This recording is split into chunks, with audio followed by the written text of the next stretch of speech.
At 5:30 a.m. Nabubuking tuloy yung edad ko.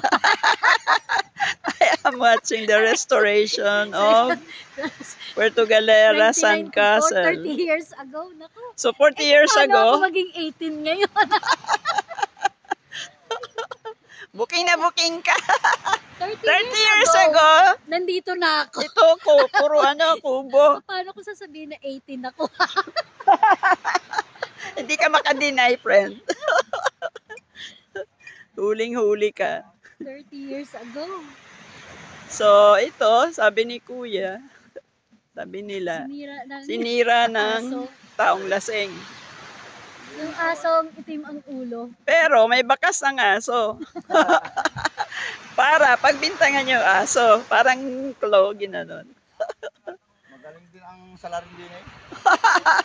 Ang galing Kuya, no? Nalinis ang crime niya. Aba, ay isipin mo na Kaganda eh, oh. sa may gilid ng tower, hindi mo lang sisira ang tower. Pag tower, hindi nasira. Saka ang lawak po nung paglalaruan ng aso, ba't na-choose niya yan?